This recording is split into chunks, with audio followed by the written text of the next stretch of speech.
اللهم إني أسألك من فضلك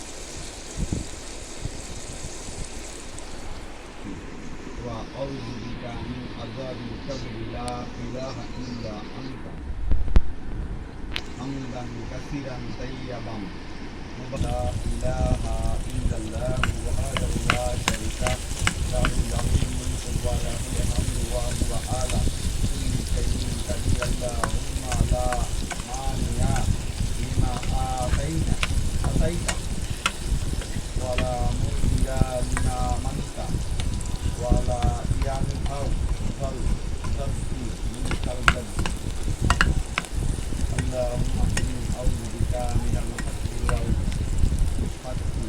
والأزلم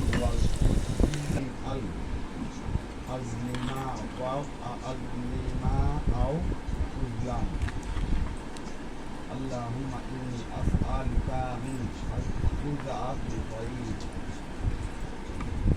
مانع كرب اللهم رب إنك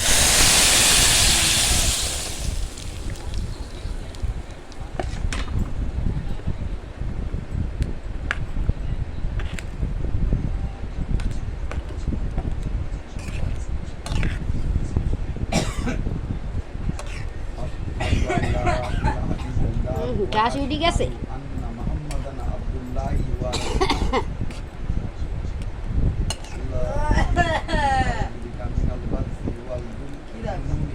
হয়ে গেছে, রান্না হয়ে গেছে, শেষ রান্না।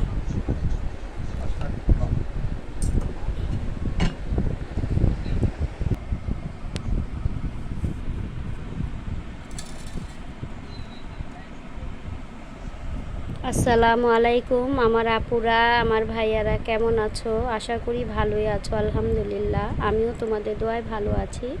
তো আজকে আমি যা রান্না করলাম তা তোমাদের সাথে একটু শেয়ার করে নিলাম। তো আজকে আমি ঝাটকা মাছ, আলু আর পেঁয়াজ দিয়ে রান্না করেছি।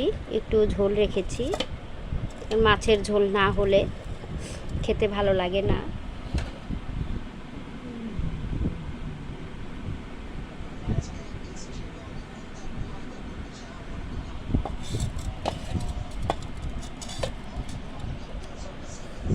তো আমার রেসিপি যদি তোমাদের কাছে ভালো লাগে তো অবশ্যই ভিডিও দেখার সাথে সাথে একটা লাইক দিয়ে দিবে। তোমাদের কাছে তো আমার একটা লাইক প্রাপ্য আছেই, ঠিক না? তো লাইকটা দিয়ে দেবে আমার আপুরা।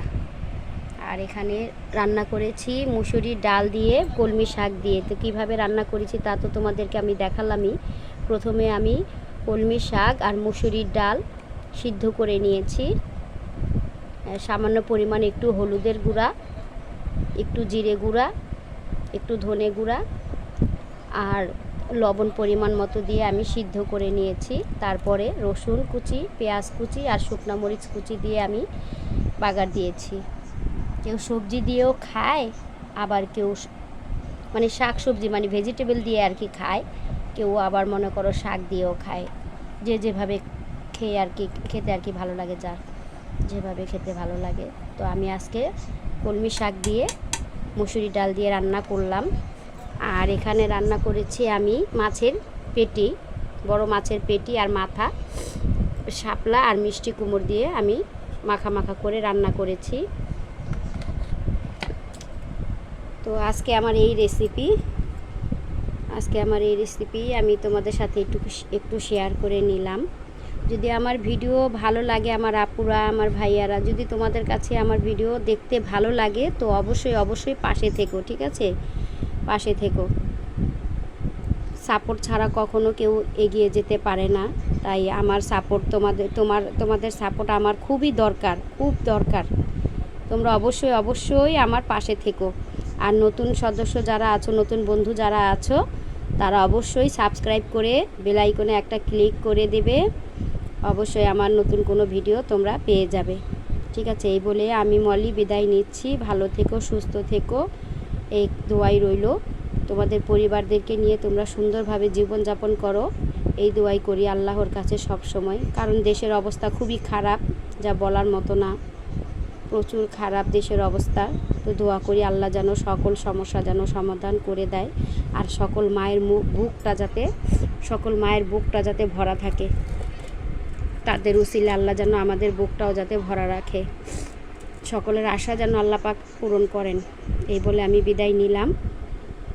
আল্লাহ হাফেজ, আসসালামু আলাইকুম।